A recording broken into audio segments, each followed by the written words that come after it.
being true to oneself, making our own rules, a reason, or is it a mindset? Freedom surely is more than just a word. It means different things to different people. We all pursue it with respect to the society we live in, at workplace, and in our own personal spaces. Today, we are taking a very, very hard look at it and trying to understand and question what it means. Yesterday, we explored freedom in everyday life and gender identity and freedom. It was a powerful discussion with great insights. Making space for oneself and others to be was one of the themes that we all agreed to. Today, we are going to discuss freedom in corporate sector and freedom in the era of COVID-19. I request all the panelists and our guests to be a part of both these sessions. It will also be interesting to discuss what happens when we get freedom and what comes next. But before we jump into the session, I'd like to thank our program partners, Co-Lead International and Sanchit Smriti. If you could just give me a second.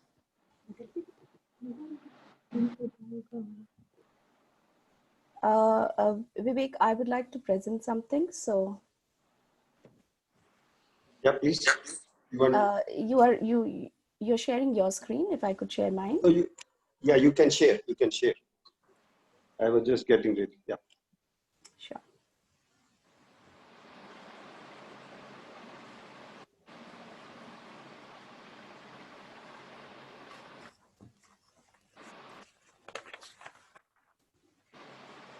So Co-Lead International is a non-profit advocacy group that champions transformative and sustainable leadership development worldwide. The organization was founded in 2014 in Denver, Colorado by Chet Sisk and Dan Lutz. Sanchit Smriti,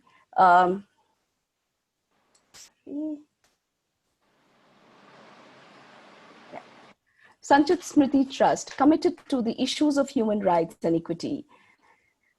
They are committed to fight injustice and discrimination through social and cultural engagements and draw their inspiration from two words, Sanchit, which stands for that will be, nurtured, that which is nurtured and nourished, and that which is irrigated and cared for intentionally and selflessly.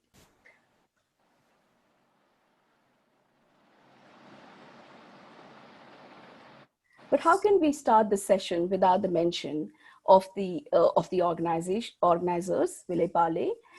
So here's a short video on them.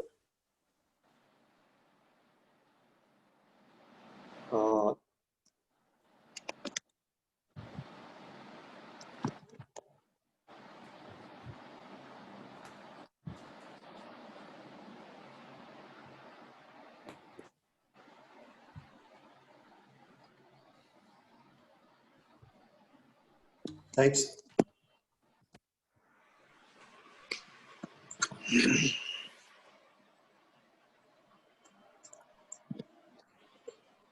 The audio is missing, Vivek.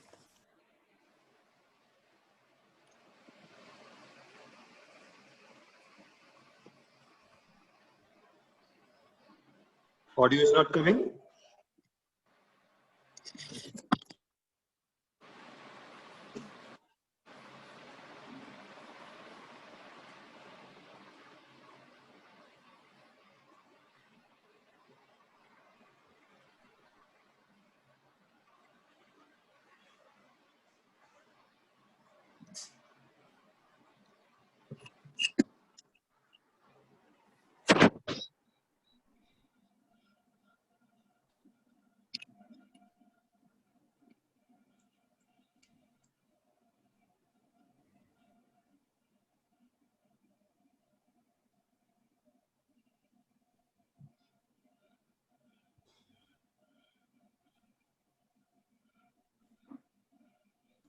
Vivek, we don't have the audio.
Can you hear me?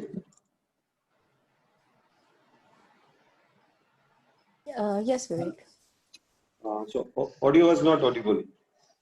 No, we can hear you. I think the video is over now. So, Okay, fine. Oh, okay, that's fine. Perfectly fine. So thank you very much. And I would like to welcome all of you on behalf of Co-Lead International, Sanchit Smriti Trust, and Vivek Bale. And we are very happy that you have made a time and available for this summit. This is really great for all of us that we are able to conduct this summit. So with respect to the our day for what we are planning for the day is we have two sessions today. And yesterday we started with two sessions where we talked about the freedom in day-to-day life, intercontinental dialogue. And then we talked about gender identity with respect to the freedom. So today we have a session where we are seeing from the perspective of freedom in the corporate sector, as well as we are in the plenary session, we are going to talk about what are the other areas where we have seen during the COVID-19 era, how it is changing and how it is impacting. So this was not possible because of our core team which we have today, and you have met all of them, Dinesh, Diksha, our Swati, and all the panelists who are available here today as well as yesterday. So this happened sometime in March when this COVID-19 started. So I stuck in Rajasthan. So where I stuck there, so it was going on that what to do. So initial days was quite, I was enjoying those days. But after some time, I felt like, oh, what need to be done during this time, because you don't have anything to do. So all of a sudden, this thought came that I was free before, now I stuck at home. And so all these things I started thinking about. Then this was going on. Then I talked one day to the Swati, and she liked this concept, and she shared a couple of ideas. Then I talked to Diksha, and then I talked to Dinesh. So we all were very excited about this topic. So finally we are able to plan this last month, in the last week, I think, in the last week of July. And then we started approaching all of you, and then you were all excited and shared and happily agreed to be part of this summit. So this is how we started with this whole concept. So it is very encouraging to see that whatever ideas we have, and we worked on those, and we are able to achieve. And this is great to see that. And the best part of it, which I would like to mention here, that Diksha told me that, Vivek, why not we will make it more intercontinental, make it more diverse, where we can bring the people from all across the globe. And I think that was a turning point, which is making this whole discussion and the debate and thought process when we are talking about it, making it very diverse and beautiful. So with this, I would like to thank all of you that we are able to finally make it happen. And let's start the conversation. Thank you very much. Swati, over to you, please. thanks, Vivek. Can I just request you to stop sharing the screen? Okay. I also wanted to highlight that all our panelists believes in this cause and are doing this pro bono. Also, 70% of the proceeds that we get from this event will go towards a social cause. So without much ado, I'd like to introduce the first session, Freedom in the Corporate Sector, Myth and Reality. In this session, participants will have the opportunity to learn from the experience of experts on how freedom plays out in the corporate world. It will address the issues and challenges that are faced by professionals in the corporate sector and what steps are being taken to reform some of the corrosive policies. So the panelists for these sessions are Lieutenant Colonel Manoj Kumar Sinha. He is a COVID-19 survivor and is currently volunteering to help COVID-19 patients in government hospitals. He was born in a small village in Bihar. Lieutenant Colonel Sinha, who is a recipient of Sena Medal Gallantry Award for his courage and bravery, has been involved in numerous border conflicts. In one of the operations, he made a miraculous recovery from a burst of bullets, also hit his face, tearing through his jaw, throat, and neck. In his new life, Lieutenant Colonel Sinha began to express himself through his pen and voice, stories of courage and sacrifice, through poems, documentaries, and live talks. He conceptualized, created a light and sound show that runs at Balding Stamp in Jammu. He also presents live commentary for Doordarshan, the government-run television channel, during national events such as Army Day parades and special events like the inauguration of the National War Memorial. Very warm welcome to you. We also have with us Nandita Pathak, the brand the brand ambassador of Swachh Bharat Abhiyan, Cleaner India movement. Dr. Pathak is passionate about issues connected with women's empowerment and health and wellness projects, and has contributed to various types of programs on these issues for economically marginalized populations, like the Chitrakoot Project, a self-reliance program, and the Rozgar Abhiyan. As a scholar and professional, Dr. Pathak has represented India in various national and international conferences. Very warm welcome to you, Dr. Pathak. Moving on, we have Shivendra Kumar Kashyap. He's Dean College of Agriculture at J.B. Pant University of Agriculture and Technology, Pantnagar. He's an accomplished teacher, researcher, and academic administrator. He's the author of 12 books and has produced more than 1,000 motivational radio programs. The seminal contribution of Dr. Kashyap is his innovations in media integration, in extension services and strategic communication interventions through validated research and experimentation with print, radio, and video. He's recipient of many prestigious awards and honors, including Dr. C. Subramanian Outstanding Teacher Award of ICAR. Dr. Kashyap has made outstanding contribution in strengthening agriculture and information dissemination system through multiple innovations, which has been widely recognized through award, honors, and publication. His noteworthy effort in different agroclimatic zones of Uttarakhand under support of NASF of ICAR has been impactful. Very warm welcome to you. We also have Uma Devi Gopal Das, who's also going to moderate the session for us. She's a leader in global workforce transformation for business. Today, she sits on 2 boards, including TEDx Mile High, a leading independent organizer of TED Talks, and Co-Lead International. She was awarded Woman of the Year by International Women's Association for her excellence and passion in bettering leadership, and graduated from the National University of Singapore. So before I hand it over to you, Uma Devi, just wanted to let people know that the views and opinions expressed are in the personal capacity of the panelist and do not necessarily reflect the position of Ibe Bale. Over to you, Uma Devi. Thank you, Swati. You did an awesome job. I mean, I loved how you introduced all of us. Thank you and welcome, everyone. In the interest of time, we do have another session after this. So I want to dive straight into this and explain how we're going to drive this panel session. We'll have 2 rounds of discussion. And each round, the panelists have about, the esteemed panelists have about 4 to 5 minutes to share their perspectives on the concept of freedom and how it aligns to learning and progressing at work.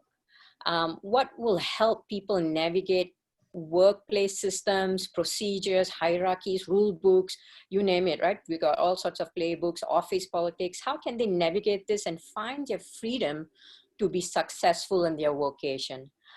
We'll kick off with Dr. Shivendra Kashyap for about 4 or 5 minutes, and then we'll go on to Dr. Nandita Pathak, and then we'll close off the discussion with Colonel Manoj, and then we'll go to the second round. So Dr. Sivendra, please, could you please share your perspective? Great, great. Thank you. Thank you very much. And it's really, really worthy to be with you all in this pleasant morning and talking on such a wonderful topic.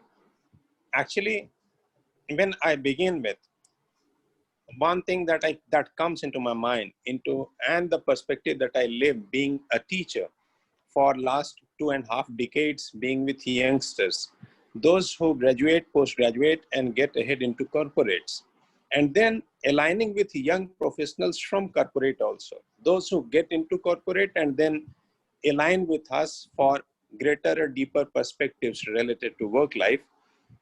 The freedom, the concept of freedom, I get into it at two layers. One is that when people get it at upper level, shallow level, then they align it with norms, the norms that are there into their workplaces, the norms which they have to live as corporate personnel, as a student, we have to be with the norms and the discipline. And then there is another aspect which I align with is the freedom in inner self, the freedom at heart, the core of freedom. When I feel I am free to think, I am free to innovate, I am free to infringe my limits to do something better. So these two aspects are separate aspects. As a human being, as a teacher, when I get in front of professionals, I always think like going beyond the limits that I have come up till time. Let's think of some new idea. Let's think of something new, something innovative that can become comparatively more pressing, comparatively more liberating thought. So that is my freedom that I avail every moment. And at that juncture, any corporate professional, any student, any teacher who is living, the person is free to get beyond. And that freedom is something that makes us get ahead into our life, that developmental evolutionary freedom that presses us to get to the next ladders. Who is stopping us get ahead into that juncture? None. But when we get into the comparatively physical, the upper layer of freedom, when we say norms, when we say rules, when we say disciplines, when we say the culture, the organizational culture, which says do this, do that, act this way, act that way, that is merely the upper one. Actually, it does not hinder into my evolutionary feeling of performance, my evolutionary feeling of my happiness of performance. That does not infringe into that. That understanding, if emerges, then a person starts relishing those norms, get acquainted into the culture, adheres with it into the organizational culture, becomes indispensable into the culture, aligning with it, but yet enjoying that inner freedom that takes person get ahead, step by step ahead, getting ahead. So when I talk to my students, those who are trying to get into corporates, when I talk to them, I tell them, see, there are two ways.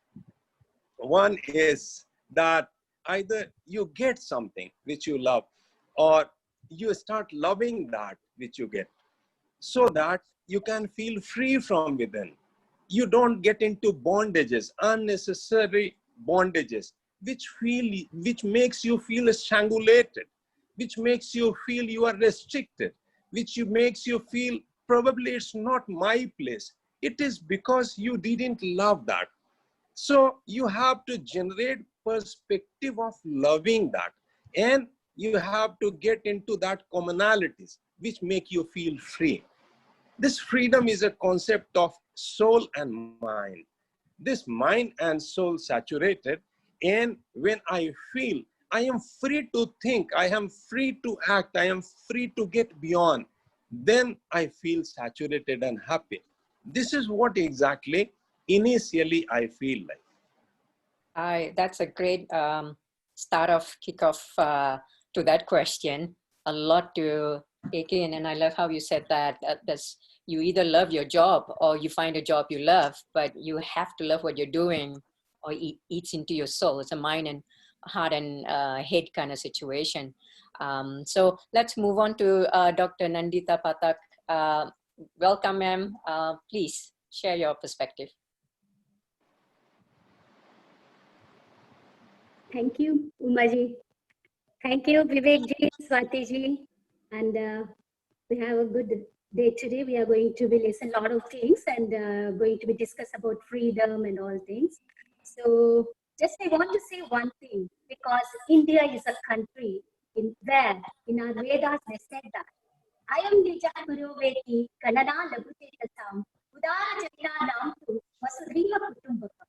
The whole universe is one family. If we feel the whole universe is one family, then we never feel some bad things, fear, nothing. So that's the main thing. So for that, now today we are going to discuss about freedom in corporate sectors. Freedom means what? Freedom means, yesterday I was watching an entertainment channel. In that, the one person is asking which type of freedom you want. Some ladies, they are telling, I want to be freedom from my husband. My husband snores a lot, so I want to be free from that. I want to be like that. So nobody knows what is freedom. Freedom for some time, it is okay, but freedom for lifelong, it is something different. And freedom for corporate sectors, that is different. And freedom in our family, that is also different. Just I want to share one thing. A few years back, I went to America. That time in Chitrapur, there was no connectivity. I went alone, but you know what happened? My husband and my daughter, they searched me through Google and they're asking why you are not in the office, where you are not in the conference, what are you doing? So that time, if I think I am not having any freedom, that is not good. Because freedom with limitations, freedom with love and affection, freedom with some bond, that is very important. I was free in America by that time also. From India, my husband and my daughter, both were watching me. So this type of freedom is very important for us, because in this era, we are facing a lot of problems. And you know, yesterday we have celebrated Independence Day. But some villages, they don't know what is independence, why we are celebrating this independence. So this type of things, we have to inculcate these things, like Shivendraji said that he is inculcating these things to the children and students. That is the main thing. Then only the corporate sector and our private sectors, as well as the government sectors, and our India will flourish. Otherwise, we can't do anything. And freedom is such a nice thing. With the limitations, it's very nice. With any bonds, we are doing anything, it's not good for India. Freedom means what? Freedom means free to take decisions, free to act in the interest of the organization. Then only we can say we are free in that corporate sector, in that office, yeah, in that private sector. Free to express the view for the benefit of the organization, that is the main thing. But we know that in India, it is not possible in all private sector. But some persons, some corporate offices, they really encourage these type of persons who gives some new innovative ideas and research ideas like that. So they want to grow their growth faster. That's why they are taking, they take the decisions of those persons. But you know what happens? The students, after studying, they always seek for a good packages. They want to take 5 lakhs, 4 lakhs, 10 lakhs packages. So that is the thing. Everyone wants to become a karodpati. Nobody wants to become a sensitive person. So that's why these problems are arising. Even in private sector also, they want to improve their balance sheets. They want to show their profits more and more. That's why these employees are not getting that much of freedom. They are stuck. Just only one thing I want to mention, because I saw a lot of corporate sectors, and I just talked to the people also, because a lot of persons I know, they are saying, you know, they don't want to keep their parents with them. This is the biggest problem, because they always says, the guy says, oh no mama, we are so busy, you know, we don't have any type of freedom. We can't stay with you because you stay in the village. Please don't come to my place because I don't have time. And my wife is also engaged in a lot of activities.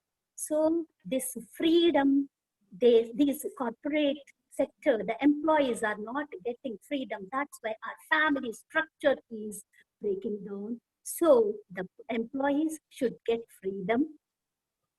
Then only they can stay with their parents. In this sector, the employees are feeling loneliness also. They are feeling lonely. This loneliness causes not a good sense to the India, because loneliness makes a lot of problems. And one more thing, in these employees, these corporate employees, freedom against humiliation, it should be there. Freedom against torture, freedom against exploitation. Female employees, they exploit, but they can't express their views in front of the officers. Yeah, in front of their officers, because they are fear, they are having the fear of loss of job. These type of problems they are facing in corporate sector. But some corporate offices, they are doing very good, like Mahindra and all. And you know, the Satyam case also, these type of cases are occurring in the nation. I love what you're saying, ma'am. That I think you've captured a lot of very important points here, which really speak to what's going on in the corporate sector, between people struggling to have the freedom to live their lives, or overwork because it's demanded by the corporations for profit's sake. We'll touch on this on the second round. This is a very important point you're bringing in about the exploitation of employees, where there's this wrap around benefits, right? But the benefits is, it could be, you know, it looks like a benefit, but at the end, it's a big sacrifice. And I will share later also stories of all the young Indian professionals who work in US who are actually overworking and are very separated and lonely from their family. And I can see that from here. So that's a great point. I would like to really thank you, and then I'll go on to Colonel Manoj, and we'll come back around to the second round with all of you again. So Colonel Manoj, please, Yes, sir. Yes. You have a fantastic background from army to an artsy person, poetry, all this stuff, from something that's very regimented to something that's very creative and free flow. Please Yes, tell us your secret. After these two fantastic panelists, it's very difficult coming after these two great people. You know, freedom to me, ladies and gentlemen, is very simple. It is discipline. And I say so not because I'm from the army, because I say so from experience. And a discipline is nothing but following a law, a legitimate right law. That is what is discipline.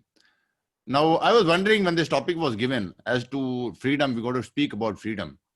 And I was wondering, when did this word, come along? I was just wondering when man had begun to coin the languages, they need to have words to explain things and experiences and situations. That must have compelled the man to invent languages and words. So I was wondering, when was the time that he must have thought we need to have a word called freedom? Like in modern days, if you go to a jungle and the birds are all flying, and probably they have a language we don't know, but if they were to coin a language again, and will the birds feel that there's a requirement to coin a word called freedom, because there is a situation in which we need to feel free. They're already free. Is there any need to coin a language for the birds or ancient man? Now, yes, when it must have happened is that they must have felt that there is a requirement to coin this word is when there is a bird which has been caged, when a man who's been bound, who's been tied. When you feel tied, caged, illegitimately, I'm saying illegitimately, that is the time they will say, okay, we need to free this person. If a flock of birds, they see another bird in a cage, then they may feel the situation, here's the situation, we need to free our colleague from that place. Now, how do you land up in that place? Every time someone is bound is because someone has broken the law. Either the person who is bound, who's gone and caught that bird, has broken the law of the universe and taken the freedom of that bird, or in modern times, if there is a man who's gone and robbed someone and he is put behind bars, so he's broken a law and that is why he's lost his freedom. So either one of those is someone is breaking the law. So the ultimate sum game is that there is a cosmic law which we call in India dharma, and it is within the confines of that dharma, as long as we live, and either the laws that we make, whether it is in the corporate or in the military or anywhere, that law and rules, because those rules have to be made within the confines of that. The rules become suffocating only when those rules are not within the parameters of that cosmic dharma. And once that has happened, and then if someone is telling that I want to break it, then he is primarily doing it out of insecurity. Because rules are not made to bound someone, rules are made to coordinate and organize. You know, Mr. Vivek gave us a time today that we need to be here at 10:50.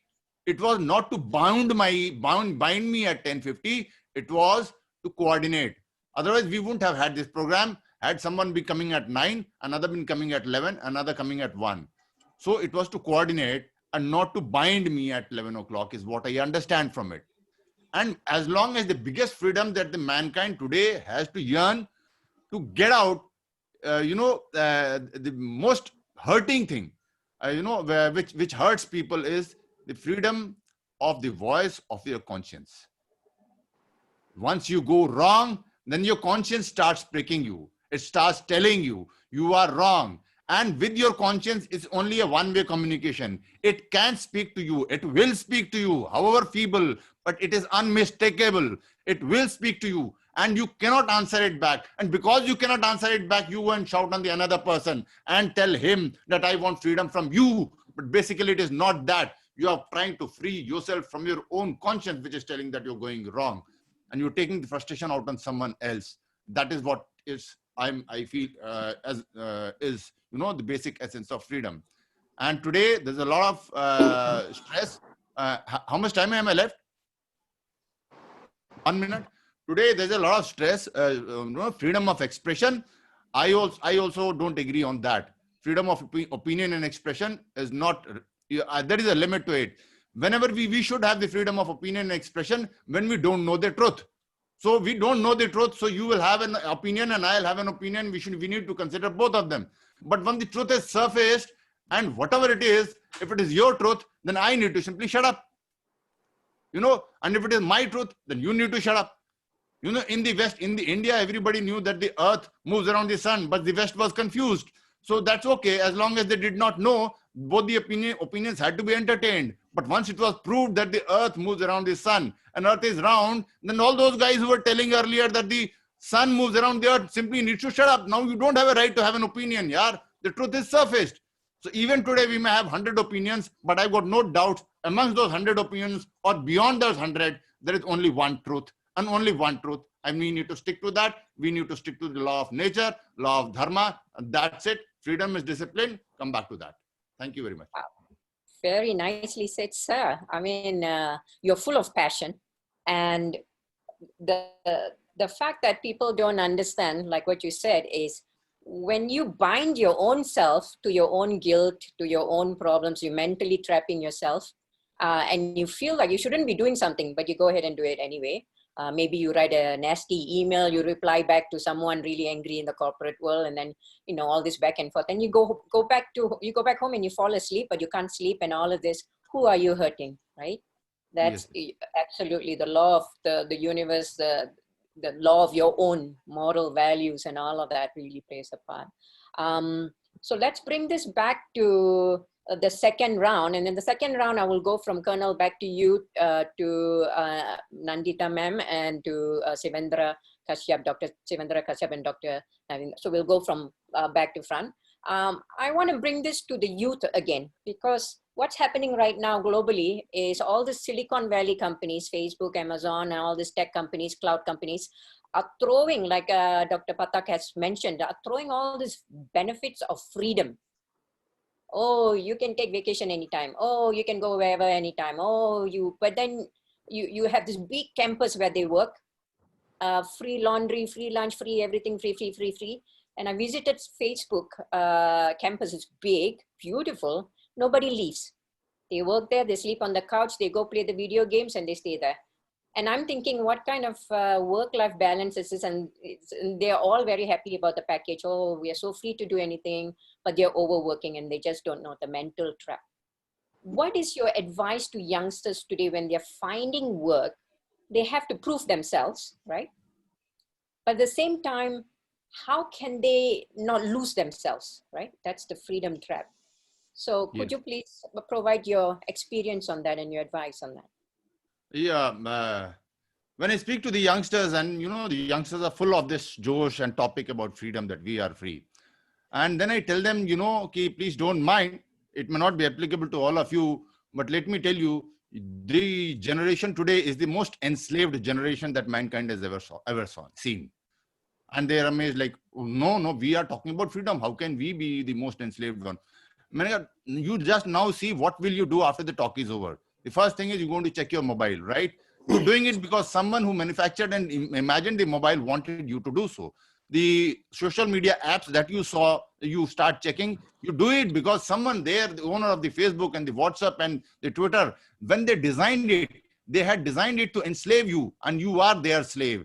The fashion that you wear, before you wore it, some designer somewhere had imagined that with these kind of fashions, I'm going to make all the youth wear this particular dress. It is not your first choice. It is somebody else who chose it for you. And he gave you 3 or 4 choices. That is the, lollipop he's throwing at you. Look, you've got 5 choices. Oh, all the 5 was his only. Yeah. All the 5 was his only. It's not yours. Simply one thing, because, a generation can be following one or the other. What they have done is, because they want the generation to be trapped by them, so they are encouraging them to rebel against their own people. They say, don't listen to your parents, don't listen to your elders, don't listen to your family, because they know that if they listen to them, they will not listen to me. And the mirage that the youngsters have, that simply because now today they're broken free from the clutches of their parents and elders, they are appearing to be free. They are living in that myth. Day before yesterday, I was driving down to the hospital. I was passing through the RA forest, and between that forest, I saw in the rains a few youth playing football, and I saw freedom. This is freedom. If whatever you are doing, if it is going to benefit someone monetarily, then take it from me, the young men of India, men and women of this world, you are not free. Great advice. I like that. The previous generation, my generation or before that, when they jumped into the canal, when they jumped into the river to have a swim, or the sea, that was freedom. When they climbed the trees, that was freedom. Today, that you tell me an activity that you're doing and nobody in this world is benefiting financially, economically. You tell me from every waking moment of your life, tell me one activity, and then I'll tell you, you are free. And that is the yardstick you should measure your freedom. Thank you, sir. That's a great advice. It's the yardstick. How do you measure success of your life, right? Dr. Nandita Pathak, it will be lovely to hear from you, ma'am. Thank you. Just I want to say in this, this Corona time already teached us. A lot of people, they are saying, we were in a wrong way. We were following a wrong path. Now we want to stay with our family. We want to learn a lot of things. The youngsters, they are talking now like this because they spend 3 months, 4 months with their parents and with their wives and husbands and children. So they came to know that they are in a wrong way. So this is the thing. By the grace of Almighty, these youngsters, they are learning these things from this Corona. And I want to tell one thing to the youngsters, that after all, everything, you are earning a lot of money, you are having a lot of facilities, everything. But if nobody is there to share all these enjoyment, what is the use of this money? Because at first I was in Chitrakoot, that time we are having a very big group. We enjoyed a lot of things with the group members, team members. But now we are staying in Delhi, only 5-10 people, we are sharing our views. So that time, these youngsters, my daughters also came to know that. She is younger one. She know that because people are very important. And our relationships are very important. So youngsters, they should know the relations, who is their aunt, uncles, and grandmas, grandparents, and everything. They should know. Then only they can enjoy their life. Otherwise, they can't. Because my brother, he is a very big, one of the director in KPMG. He is in Dubai. But he himself and his wife and his son, they are enjoying their life. This is not a life. They have to learn these things. And one more thing, in this Corona time, the youngsters, they came to know that without servants, we can live. So they are learning a lot of things, washing and everything. So these are the things, because these things not comes under freedom, but these all comes under freedom. Because if you are giving more freedom to your servant, what is the use of your wife and husband? So the freedom should be in the limits. With the limits, we can do all these things. And one more thing, they are not also using that restaurants food. They are making self-making. So these youngsters, I want to say one thing only. Please be self-dependent. With mutual understanding, freedom will be happy. Otherwise, freedom is not good for us. I love what you just said as well. I mean, this was a theme yesterday as well. Self-independence is much better than freedom. Finding your ability to live on your own with your family, share the freedom, not only keep it to yourself, but share the freedom. Amazing. Thank you so much, ma'am. To you, Mr. Dr. Sivendra Kashyap, how about yourself? Thank you. Actually, listening to wonderful thoughts, I come up to only some consolidated feelings.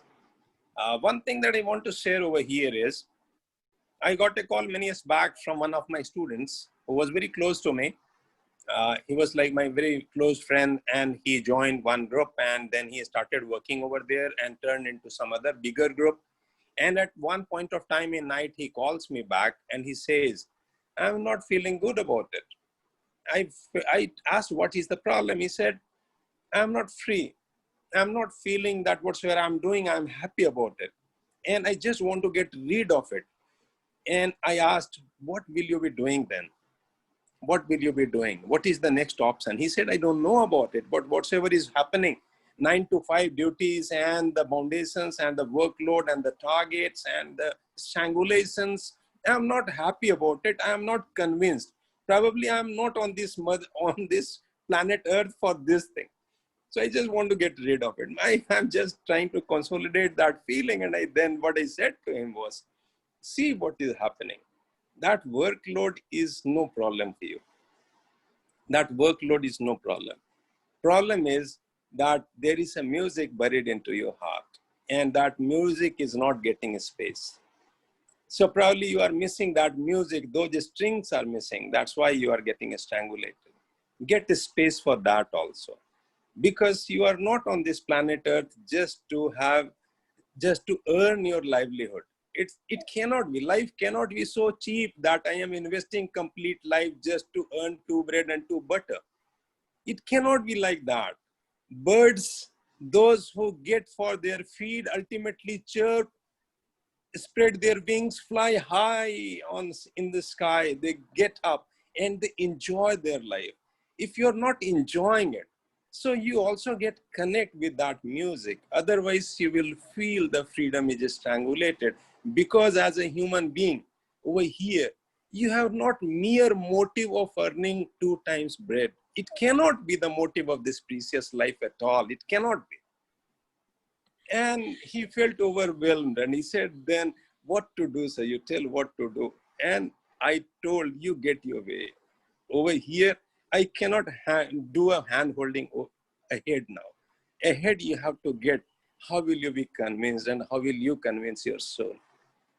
So this is where actually I feel when the generations get strangulated into physical things and get into very minor and very narrow perspective of life of just 2 times bread and some physical amenities and enhancing that physical amenities and a post and then annual rewards or annual punishments at the end, and then getting into the next year and a weekend holiday, and they have no agenda for the holiday.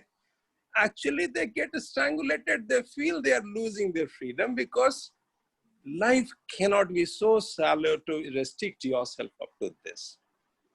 Michelangelo did something. Michelangelo didn't do it for a pay or a perk or an incentive or a patent. So this is where actually youngsters are supposed to be supported.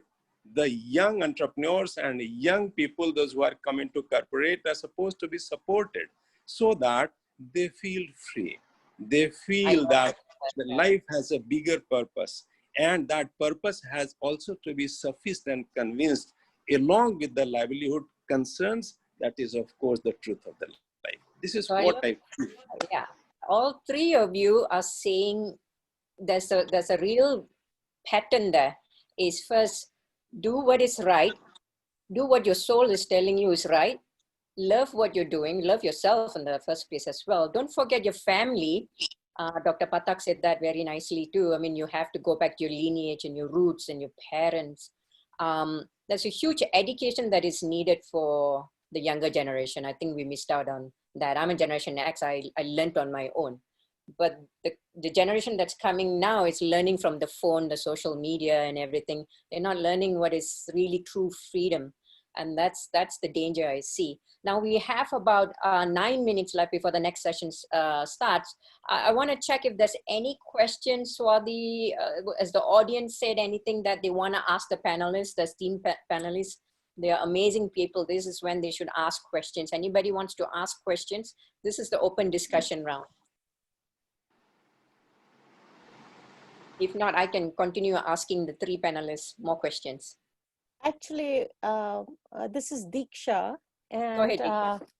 I actually wanted to know your perspective on various things connected with the issue, because you bring a very intercultural perspective, having worked in 12 different countries and being connected to both the East and the West. So I would be curious to know if you can comment a little bit about your perspective and thoughts and how they gel with the panelists' viewpoints. Thank you. Absolutely. I'll keep it short because I'm very interested in the panelists.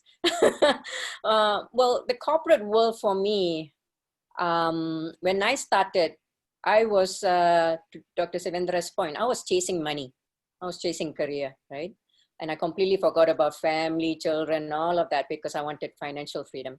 And so as I went up and as I started growing older, I'm a bit more closer to 50 now. You know, my whole perception of life changed because the money, the success came at a huge cost. I thought it will give me freedom, but actually it didn't give me anything, right? It gave me freedom from, you know, being poor or whatever, being self-sufficient is fine, but you still have a quality of your soul that you need to nurture that can only come from having really good relationships, whether it's with your family, your parents, your brothers, your husband, your children, and that you need time. So if you're chasing your career, chasing money, at some point you need to figure out what is more important in life. In the corporate world, like I said, like Facebook and Amazon, I've gone to do some coaching work from them. I do a lot of burnout management now. A lot of kids are burning out in the corporate America. There's a nice Indian kid who actually committed suicide. He came from India to work here. His father wrote a long letter to the newspaper in US. This was about 5 years ago. And he was brokenhearted because his only son, he sent with a great education, shipped him off to US to work in the IT, in the banking field. And in the investment banking field, he didn't have time at all, capacity. He kept telling his father, I want to come back home to the village. I want to take a break. He was working almost 18 to 20 hours a day for about 2 years before he decided there was no way out. This is the truth about corporate life and career. When you chase something that you think is going to give you freedom and quality of life, you're taking your own freedom away from you. And I want to listen to the other panelists' perspective on this burnout. You know, the Asians burn out a lot faster than Americans do, but yeah. Any one of you, please.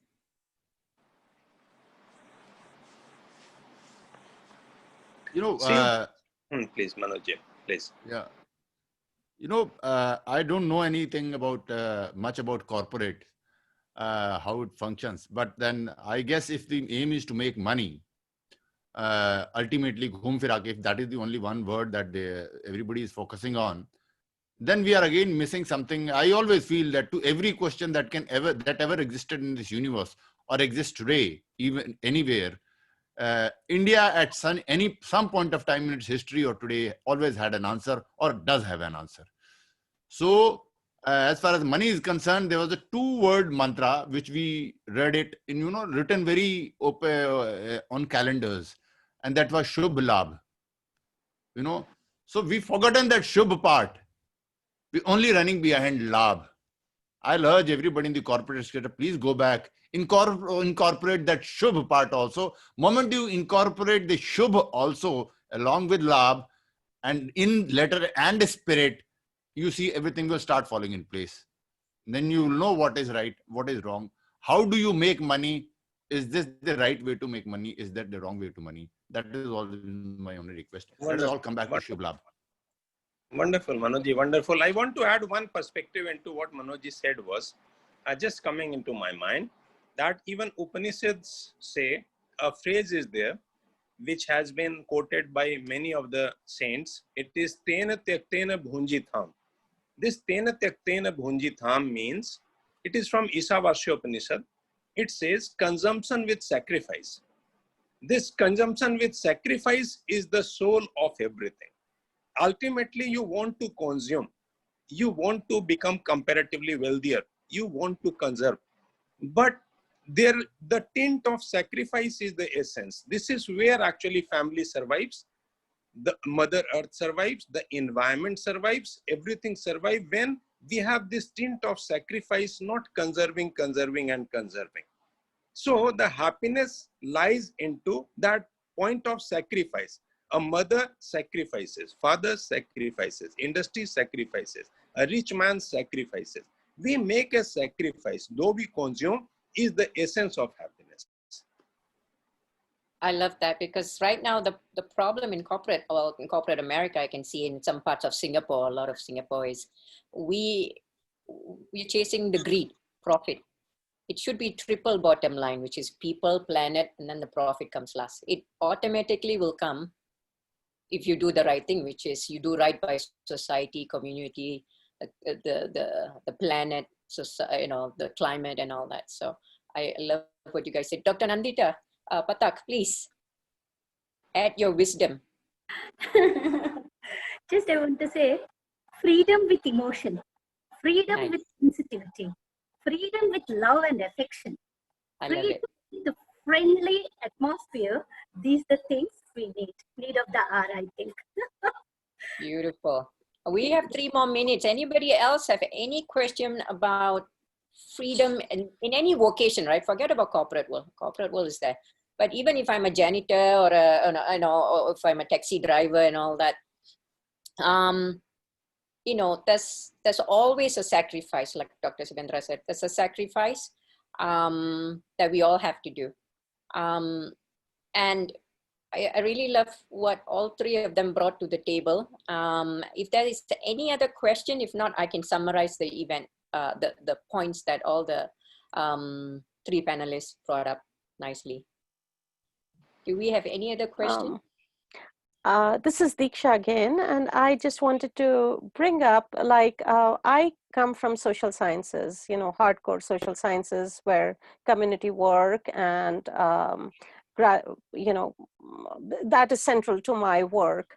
So I have had very little engagement with the corporate. So I have my own biases and my own stereotypes, my own picture of corporates and success. And if I were to hear you right, I am hearing you say, and I would like, a confirmation from the experts here in the panel, that it is almost like for a big generation who was evaluating their success model through the money that they were amassing. Now they are revisiting the values, as Dr. Shivendra said, about happiness, about,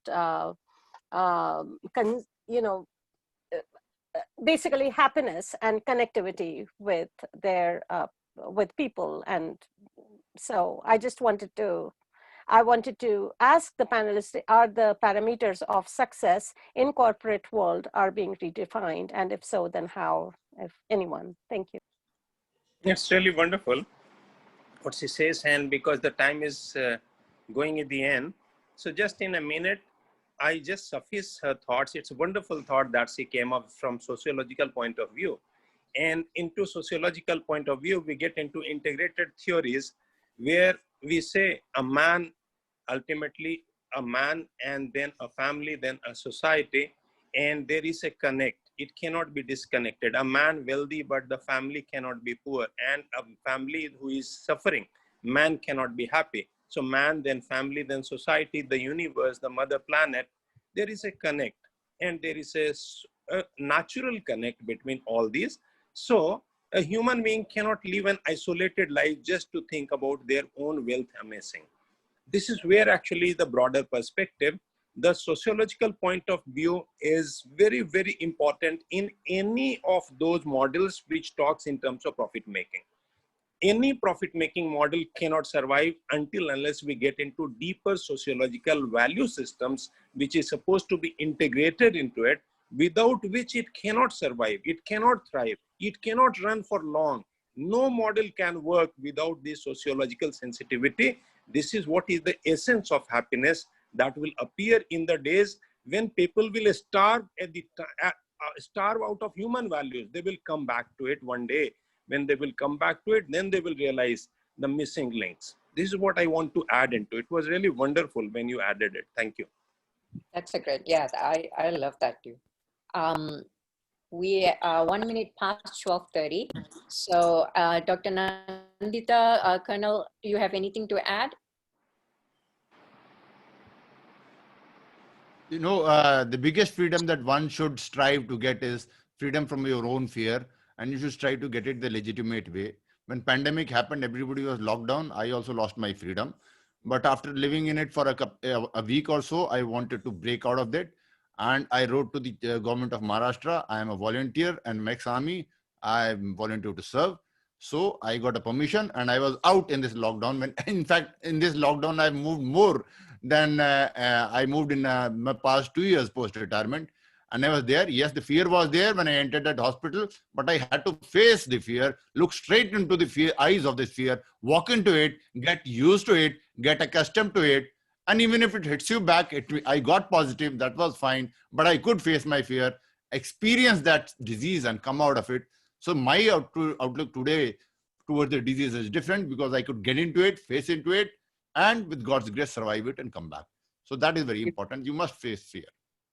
Beautiful, sir. Well said. Freedom is actually facing your fears, breaking free from your traps, which is your fear. Dr. Pathak?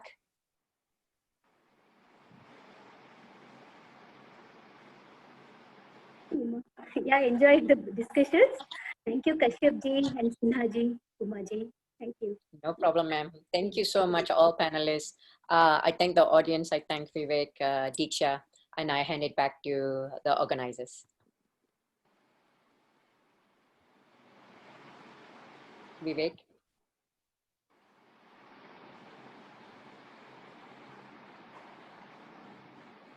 Thanks, thanks, Suma. And thank you, Colonel Saab. Thank you, Shivenji and Nandita ji. This was wonderful to hear from all of you. Beautifully, though you came from different perspective, but at the end, what I can see is this. We cannot see this whether it's a corporate world or in the society or at personal level. We cannot see it in silos. And the last question and the answer response to that says everything about it. So today we cannot run about, today we might be running behind the money, and it is impacting everything around us. It is impacting myself, it is impacting my family, it is impacting the society, it is impacting the environment. And whenever we will realize this fact, though we know, but whenever we are going to realize this fact, this will make a huge difference that nothing is in silo, everything is connected. So what is the bottom line what we are searching for? And if we and the other part of freedom, which I always believe and timely shared by Colonel Saab, that the facing the fear, if you are facing the fear, that is the first step and the last step. After that, डर के आगे जीत है. This is the very famous advertisement we hear day in day out, that डर के आगे जीत, and that is the I think this is the bottom line. If you will face the fear, everything is there. So we are free from all the difficulties or challenges that we are facing. So thank you once again, and it was nice pleasure to listen all of you, and I think this made my day. Thanks. So Swati, over to you, please. Vivek, and yes, we agree with the panelists that the freedom will remain an illusion if we continue to be trapped by the benefits thrown by the corporates in the name of freedom. So we continue with our discussion. I'd like to thank all the panelists. I also like to request you all to please stay on. So before we start the next session, just wanted to point out that we have the chat open. If you have any questions, any views, any thoughts, or just any comments for the panelists, please do put it in the chat, and we will try and cover that at the end of the session. So moving on, can I request the next set of panelists to please be on the video?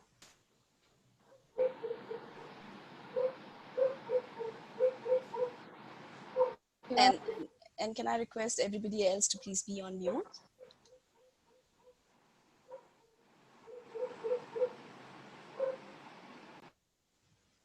Hi, Swati.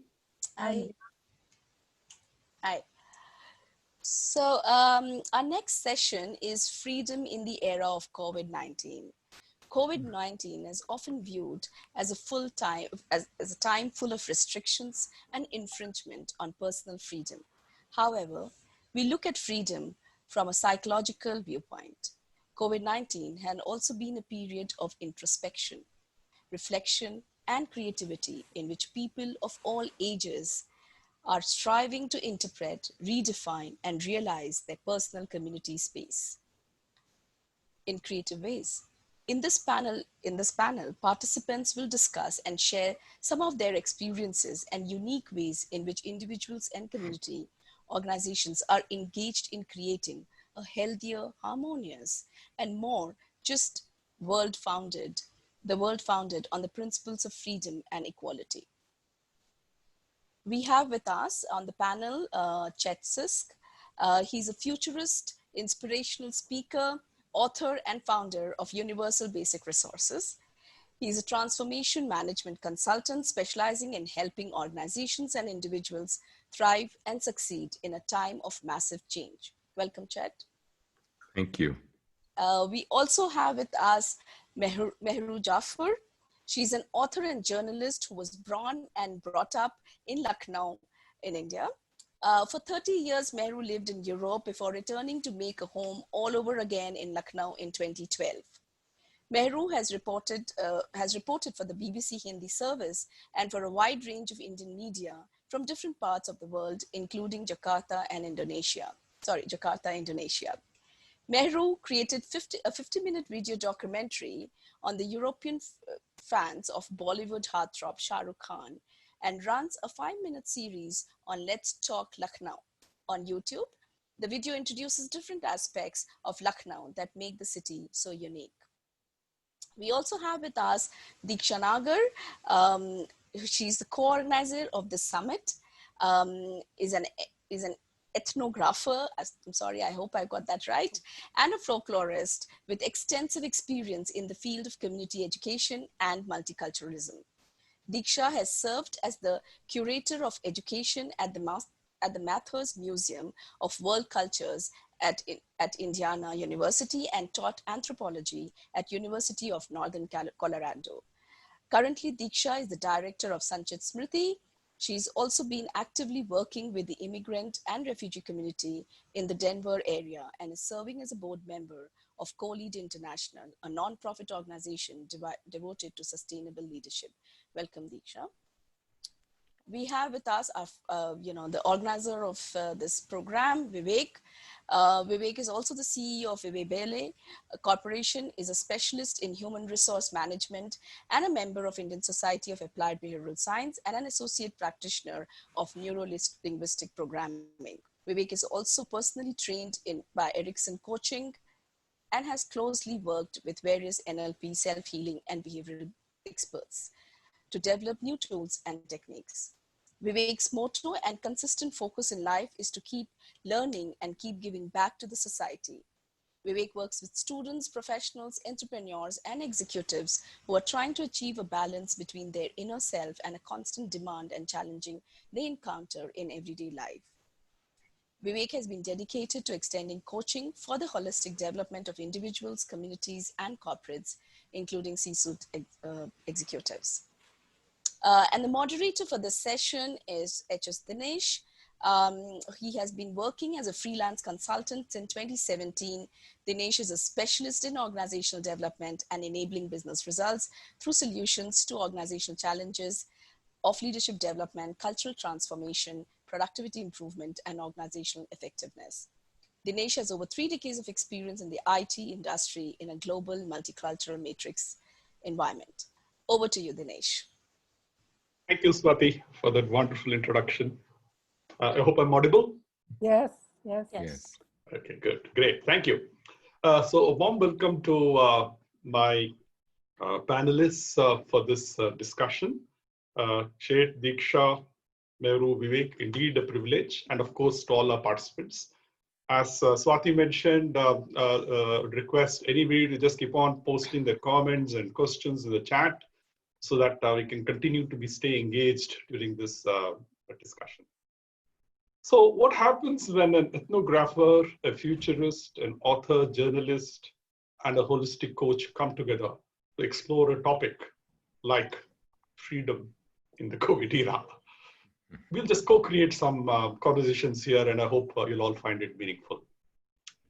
So freedom in the COVID era, the way we'll try and explore this topic is at different levels. The first layer, we'll try and look at it in terms of how this has impacted us personally. So let me just start with my own reflections here. So when COVID struck, in the first 2 weeks, I still distinctly remember, I sort of looked at it with great skepticism. We had heard of the SARS before, and in India, we really didn't get that much affected. So, for me, it seemed like it's something that will just come and go. It's a passing fad. At some point, so I was in a denial mode, and then at some point, I sort of, the lockdown came in, and, there was a lot of these restrictions. That's when I started getting frustrated. I was getting angry. There's so many limitations here in front of me. And I could notice for myself as to how my own behavior was changing. And, because of the fact that I also practice meditation and other ways of sort of being centered, at some point I started realizing that this is not going to help me the state that I am in.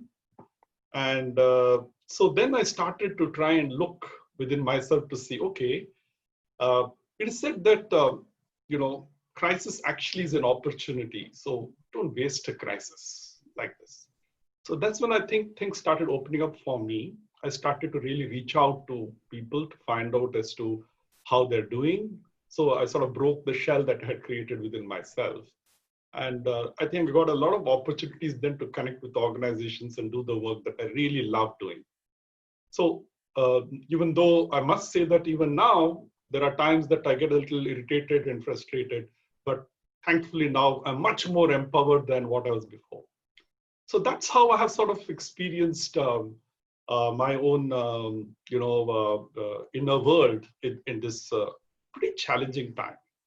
So what I'm now going to do is, in the order of what I'm just saying, I would request Shet to start off, followed by Diksha, then Mehru, and then Vivek.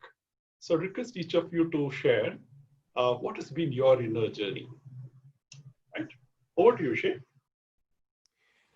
Yes. First of all, I just want to thank Diksha and Uma, who was just in the last session. They are my colleagues with Co-Lead International. So we're good friends and we're colleagues and we're working to change the world. And it's great to be a part of an organization with these people.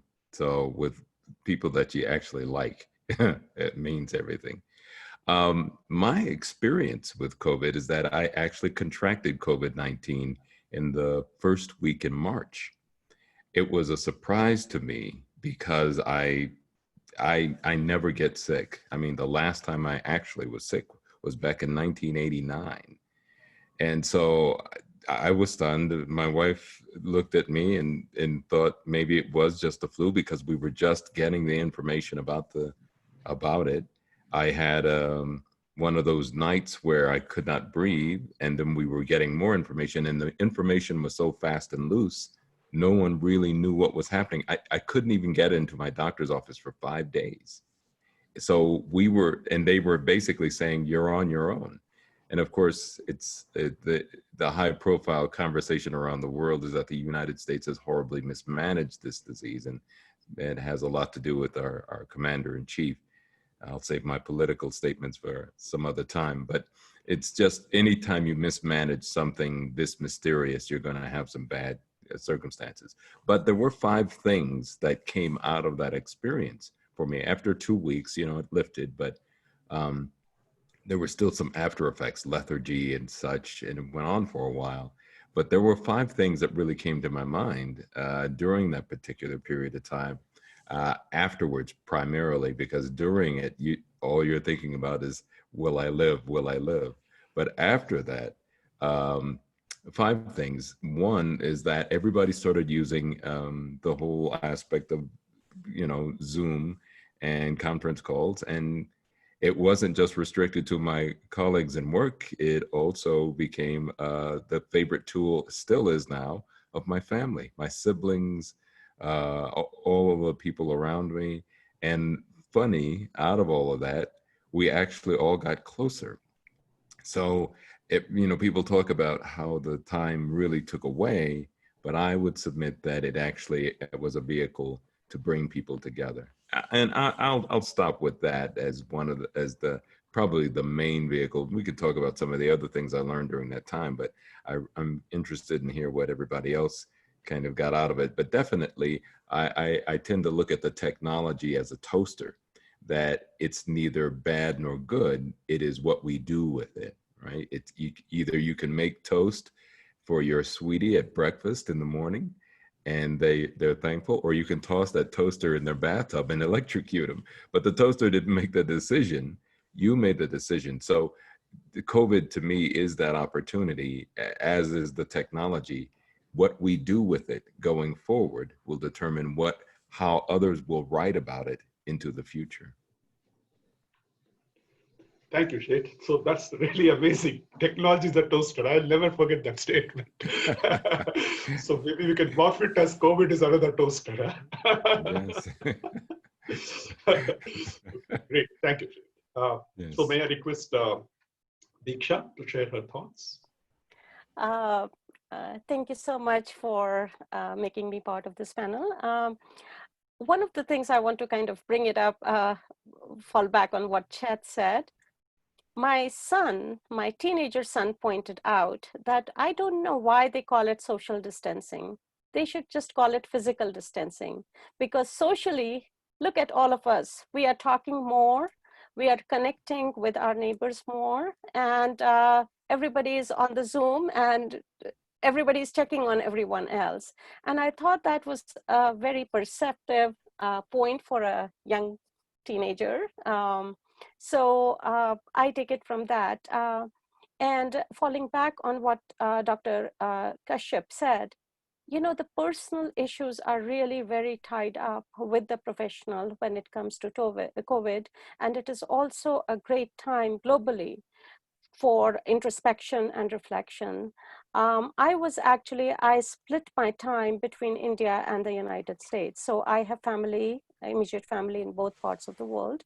And I lost a brother right before COVID. We grew up together.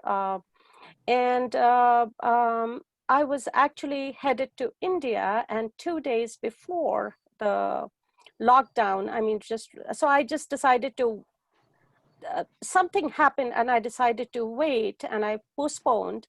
And then 4 days later, I lost another close brother of mine, and I was all ready to go.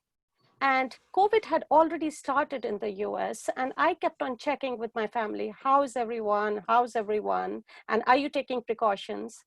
And just during the time, I could not leave. And so for me, it was I found myself in a very liminal space, but also because I have been working with the community I work with the immigrant and refugee community in Denver, and the lockdown was so sudden in the US without any warning. I work with people who are illegal. Some of them are illegal immigrants. They do not speak the language. I work with the support services because even with the new policies, my state, Colorado, is protecting. It's like a sanctuary city. So regardless of race, ethnicity, and I live in a neighborhood which is predominantly Hispanic, which is people from Mexico and Vietnamese. So it's a very diverse and very cosmopolitan. We had homeless people. I did not know, because of the privacy reasons, we cannot ask for their information. And I really got worried about how to reach out to the people who we were supporting.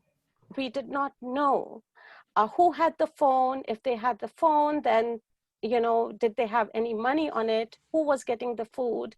And the homeless center. So it was a very, very challenging time in terms of my personal journey and in terms of my personal reflection, trying to balance. And also the issue of, if you are living and caring for people with compromised immune system, how do you deal with that situation? So trying to negotiate the personal versus the community, and when in a situation when you cannot separate yourself from the two, and being far away from your home and not knowing when you will be able to go back to see your mom, to see your family. So it has been a journey, and maybe in the later part of the discussion, we can talk about, what I have gained from this whole experience, because I definitely have found my strength and more connection with the community, both here and back home in India. Thank you, Diksha. Wow. That's really a powerful experience. Trying to really, in a way, I think you're trying to center yourself. That center had sort of got disturbed between self, community, family, and you're just trying to see how to regain that center. And I'm sure you must have found a new center with all the, it's like an earthquake happening, and then you have to somehow get back to the center. Thank you very much. Meru? Yeah, hi.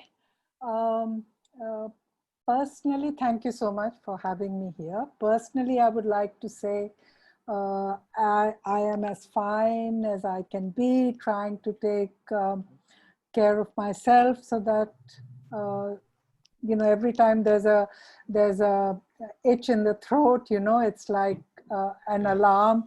COVID, here comes COVID. When the lockdown also very suddenly was announced for us, it seemed like this is something temporary. And then it went on, and I was unable to invite, the two good women who helped me take care of my 88-year-old mother. So for 2 months, I was confined by myself, doing the cleaning, the cooking, and what really got on my nerves was my mother's constant calling to me for this errand or that. And then I sat down by myself, and I asked myself how to turn the situation around and don't go angrily to her to say, now, what is it that you want? So I tried to be creative, and I did things like when I'd heard her call me by name for the 200th time, I sat down with her and I said, can you please not call me by my name because I'm sick and tired of hearing it. Can you please, when you need something, call me by the name of the helper who is not able to join us because of the lockdown. So then she laughed and she agreed. And so I was able to control a breakdown, you know, and I was able to control not talking rudely to her, you know, and I feel quite good about that, although sometimes I do say mean things, but they are harmless. she's doing fine, you know. So that was very challenging. Now, from the 1st of July, I think, when the lockdown was eased, now we have a lockdown, complete lockdown, only over the weekend, Saturday, Sunday. So I did take the risk because, you know, these two women who helped me, they are unable to be with me 24 hours because they have their own beautiful families. So in a way, I've taken the risk of allowing them to come to me every day from wherever they live, whatever virus or non-virus they bring into the house, because I thought if I don't die of COVID, I'll die of overwork. So yes, and also I've left, like all wise Indians, I've left a little bit to my fate, and I do sincerely, despite being logical and rational, in my heart, I do believe whoever brought me into the world will also take me away from it. So I try to be brave, and I take my mother out every evening for a little walk so that, you know, she gets fresh air. There is mask, there is, you know, sanitizer. And we are trying to eat healthy and do as much as we can to take care of ourselves. So that is my little funny story. But now I have the two lovely women back, you know, one during the day and one sleeps in my mother's room in the night. And I have all the time in the world to be with you, to do other stuff, to make lots of videos at home, and I'm having quite a ball, actually, you know. So but when I think of sometimes I get curious about what my colleagues in other communities are doing, and so I try to keep in touch, and maybe if there is enough time later, I will introduce you to an organization which is where Diksha and myself first met, and we have been friends ever since. And I would like to introduce you to that organization and to three lovely women who are spending a marvelously creative life during the lockdown. Thank you. What Thank they're you. doing, I will tell you later. Thank you. Thank you very much for sharing your vulnerability, Meru. Yes. Sometimes I felt really helpless. Yes, I can, you know, sort of, I mean, I was almost there with you as you narrated. You have your elderly mother living with you, right? Yes, indeed. Yes. But I'm also extremely happy to have this opportunity to, you know, after having done taking care of two boys who are now in their mid-30s, I am quite happy actually to make the personal the political, to be in my personal life so useful to a relative who gave birth to me. So I'm quite happy doing this for my mother. Thank you very much. So that's a great journey. Again, a roller coaster ride, going through various shades of emotions that we're all gifted with. Thank you, Meru. Vivek?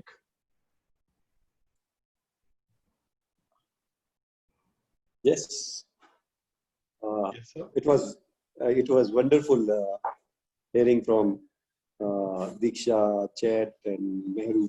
And you also touched upon your initial experience. So mine was also not different. It's like the same roller coaster. So when it started sometime in March, the lockdown process in India. So I started hearing about this COVID-19 in December and January sometime. So I was also thinking that, okay, one more flu coming up. So be cautious, and then it will go away. So I didn't bother too much. But in March, we started hearing about a lot of numbers coming from Europe and some other part of the world. So I was preparing for my Europe trip. I supposed to be in Europe in May. So I was preparing, and so I was in Rajasthan at that time, and then this lockdown happened. So I stuck in Rajasthan. Rajasthan is a state in India. So I stuck there for 2 months with my family. So then the initial 10 days, I thought, okay, it's like Mehru said, it's like a temporary or for a few days. So it will be taken care after some time. But didn't happen like that. So initial few days were like having your extended vacation. So, but later on, I realized this is not going to work. So we went to our sister's place, and then be there for some time. So after in the first week of April, I thought something can be done, because all the day you are at home and you don't have anything to do, and whatever the business was going on as usual, it is not there. So what can be done? So I was talking to one of our friend Mohit, and then told him, okay, why don't we do something online? And then we conducted one seminar, workshop or seminar, leadership in difficult times. So that is stuck in my mind, because a lot of corporates were struggling how to manage things, and many of them provided support to their employees within a day or 2 or 3. They provided laptops, they provided infrastructure, so that their employees can work from home and the things can be on track.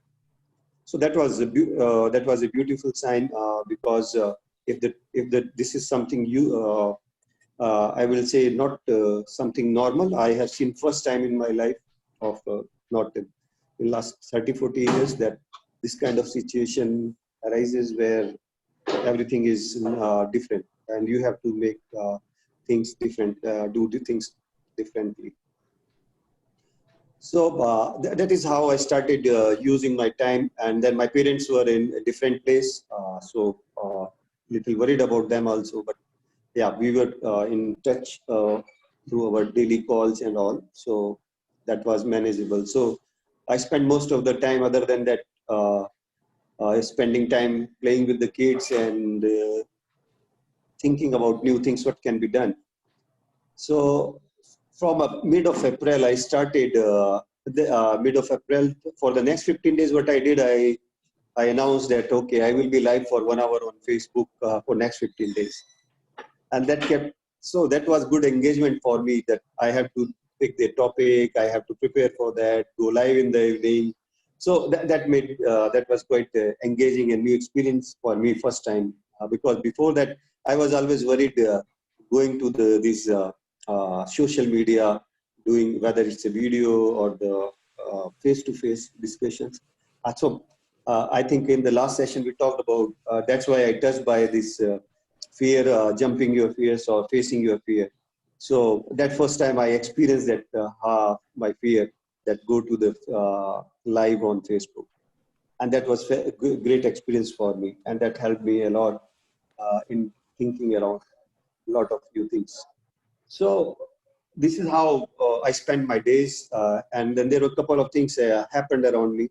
So I saw during my discussions with a couple of people, they were stressed out because many of them were not, they told that they are not habitual of being in home. They always be in office or travel, and that's very difficult. Okay, few days is okay, but now this is making a lot of challenge. And then when it comes to the working from home, people are not, they used to do work from home kind of a thing, but under this difficult time, a lot of things were happening. So the balance between, it's like we heard the term balance between work-life balance, and then now it's like a home and work balance. So this was a new challenge. So I started talking and helping, sharing, and I also talked to Dinesh many times in those times. We used to have calls almost every second day or third day.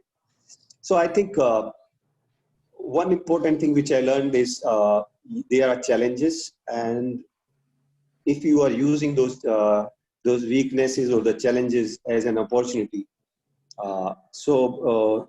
things are not that difficult. So this is what I learned, and I always believe that look for a shiny side, or look for what you can do rather than what others can do. So this is what I pick this theme and always keep engaging myself, because that is very vital for me to keep working. Otherwise, I will like water in the pond. So that is how I work, and this was my experience. Thank you, Vivek. Thank you. So wow, so here we see a lot of creativity of trying to see how we can use your time more effectively, engage differently, all of that. So the clear thread here is that all of us had to confront our fears, our anxieties, or lack in some form or the other. And somewhere last panel, there was a discussion, right? Freedom is really confronting your challenges, your fears. I think we're all here today. We're looking back. I think we have been able to reasonably well go through that, although we may not have successfully completely overcome it. Thank you all very much.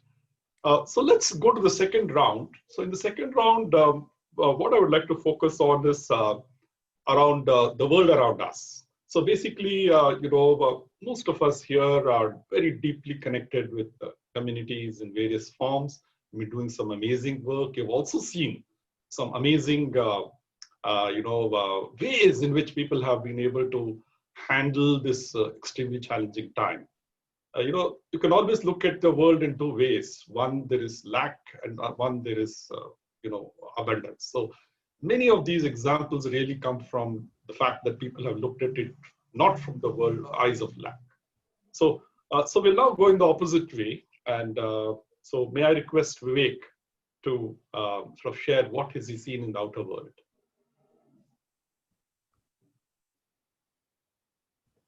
Dinesh, can you repeat, please? I couldn't hear. Yeah, so what I'm saying is that, can you share what is it that you have seen in the community around you? What's any sort of experiences you have seen of others, organizations, communities which have been able to navigate through this whole crisis in a very creative manner, in a very different way than before? Yes, one thing which I can share here, and which deeply impacted me, if you can recall or remember, that there was a mass movement of people from one part of the country to the other part of the country or back to home. So that was really, I was really sad, because first week of May, I came back from Rajasthan to my place. And before that, it started happening. And people were moving, traveling thousands of miles, hundreds of miles, without, by barefoot, without having, with their luggage, with their kids, and without money. That was really, I was really, that hit me very badly. And even I tried to talk to a couple of people, but that doesn't make any,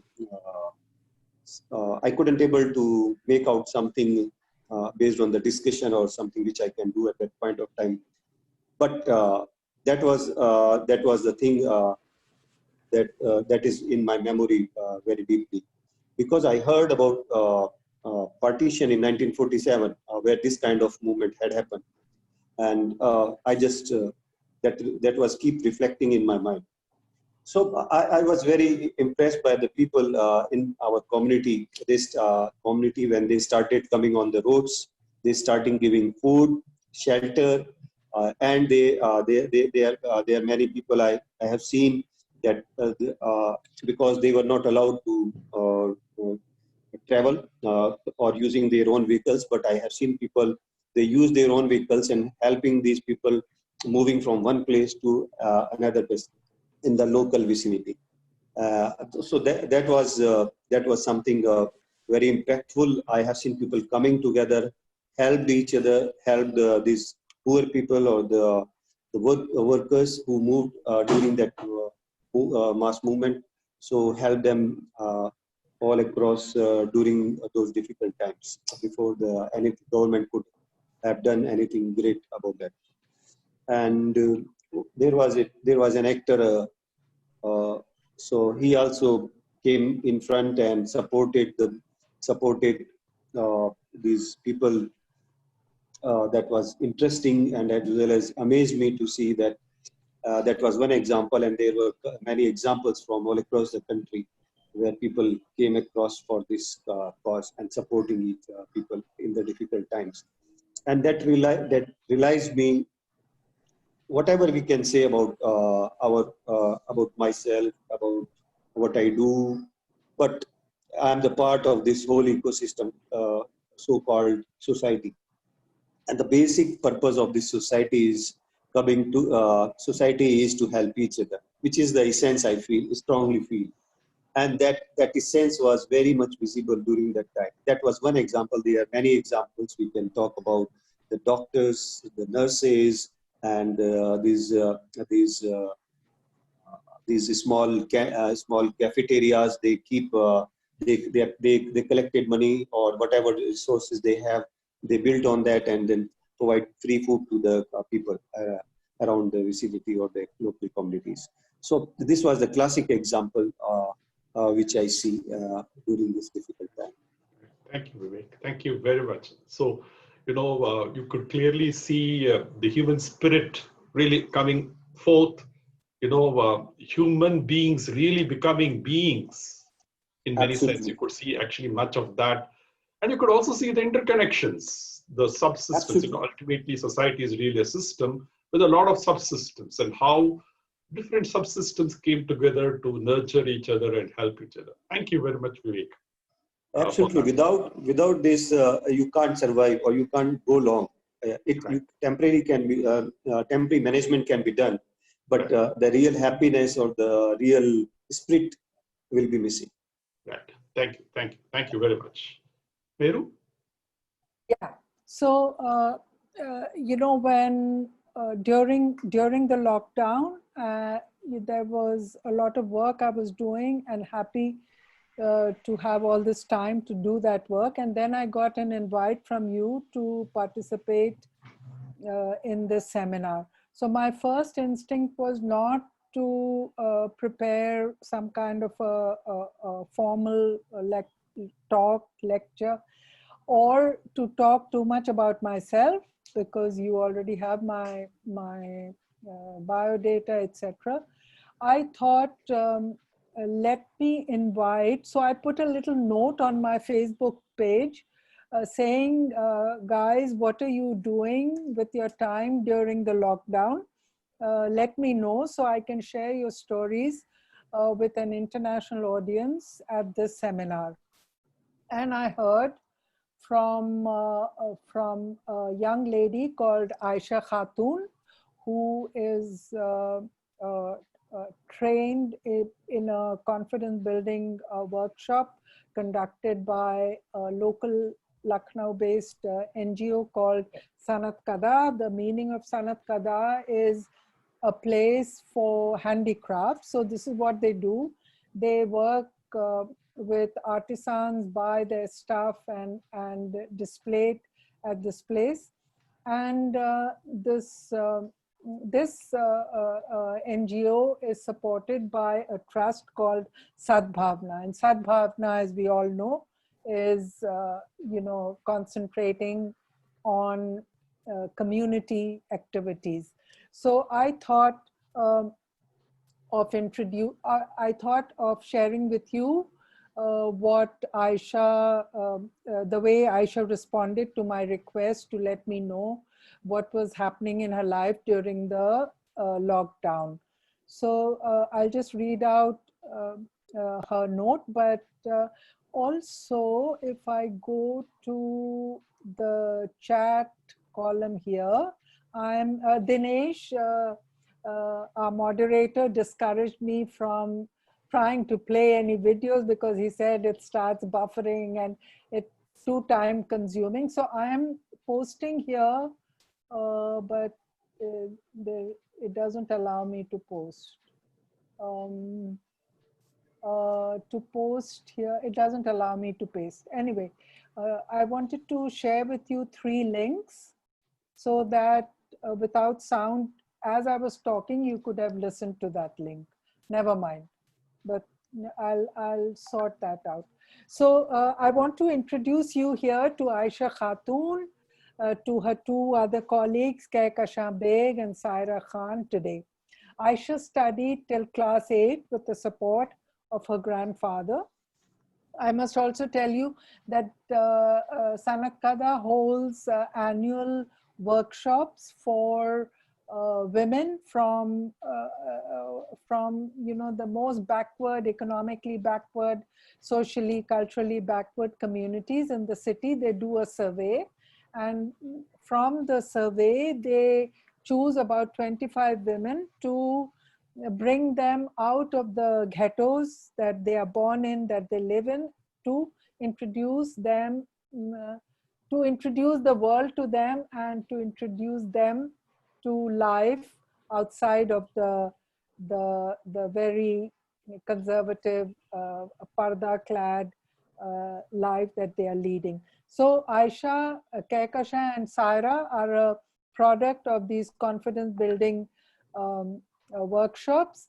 They are almost, came out almost illiterate, and the policy at the workshop is not to start making these women literate by way of teaching them letters, because it would then take decades for them to be fluent in Ka Kha Ga Ga and ABCD and Alif Be Pe.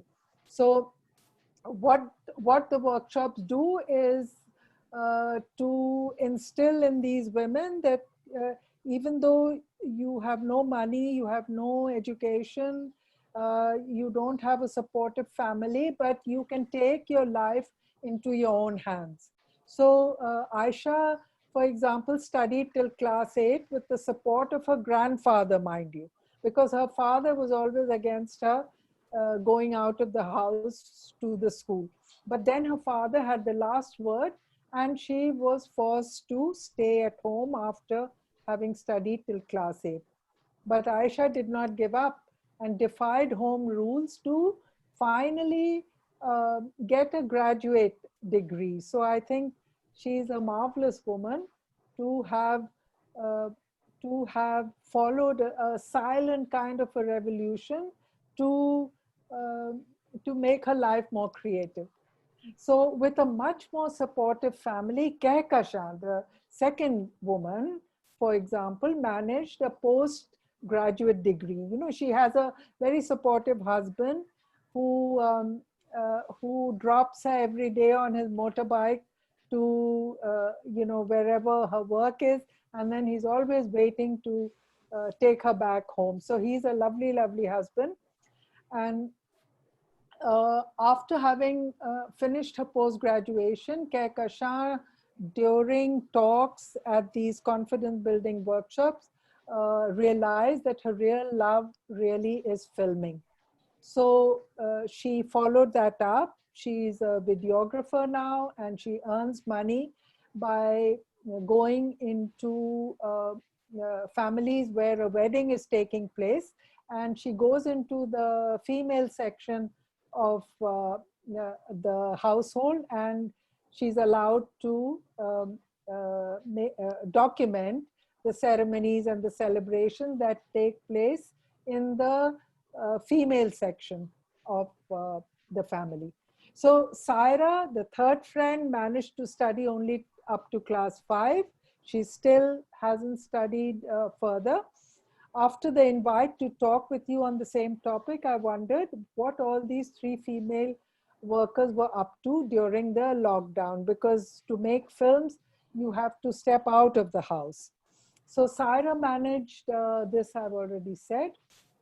If filmmaking was at all possible for these 3 women during the lockdown, and what were they doing by way of earning an income, because they are freelancers and they get paid for every little film they make. So this is what Aisha told me. She said, I'm writing to you to tell you that during the lockdown, when all the freelance work vanished and they were living off their savings, they decided to begin an exciting new initiative in Lucknow called the Sanat Kada Film Studio. This is the city's first all Muslim women film studio. We are a small local business offering photography, videography, and video editing services. All these skills were taught to them at the 10-month-long confidence building workshop. And so this new initiative provides photography, filmmaking, trainings for other women, for NGOs, schools, and colleges. And yes, so this is now Dinesh in our preliminary meeting, informal meeting, had also asked us to think about the intent of coming here with this information to this panel. So I thought about that, because in the beginning I had no intent. I thought I will talk to you, share my experiences with you, and if you find it inspiring, then you tell me what you feel is my intent. But since Dinesh made me focus on my own intent, in fact, he was very persuasive. He said, if you don't have an intent, please invent an intent. So I don't know. So I think you did a great job, you know, certainly with this inspiring the stories. intent of telling you the story of Aisha, Kehkashan, and Saira in brief, I hope I am able to get the links to their work to you, is perhaps also to get you to support the work of these 3 marvelous, brave, creative women in times of COVID-19. Thank you. Thank you. Thank you very much. Wow. So again, you know, we see the human spirit, creativity, you know, all coming forth in such difficult times. People who are in such sort of environments and contexts, and really fighting their way through and coming out and making their impact on the world. Thank you very much. Yeah, so we would have Diksha. I'm really enjoying this panel, because what happens is that in the previous panel, we talked about the corporate world. What happens is that how our philosophies are determined by who we are and where we are coming from. And in the garb of professionalism, we overlook our personal stories. We forget about introspection and reflection.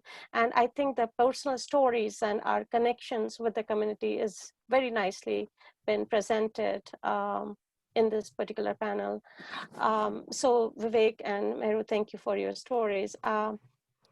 I want to kind of just respond to one thing real quick about Meru, and then I want to talk about what I want to say about this question. I want to just tell you, I'm also from Lucknow, and the culture of Lucknow is determined by its Ganga Jamuni Tehzeeb. So Ganga is the main river, Ganges, sometimes it is called, and it is light in shade.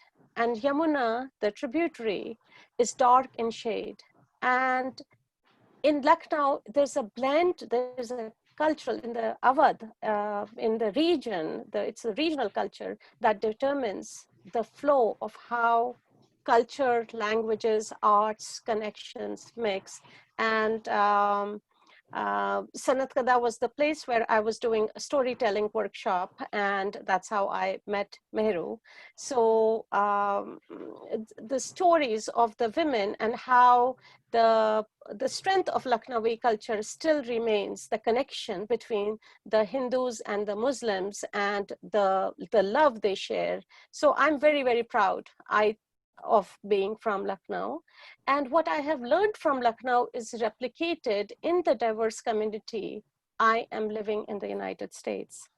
So all my lessons of life, they come from old city of Lucknow, the most conservative part, the so-called conservative part. But that has been my university, and that has been my universe. And when I look at my community here in the United States, and people in India still think about white, wealthy, middle-class American, and I'm a part of a community that represents the world. There are,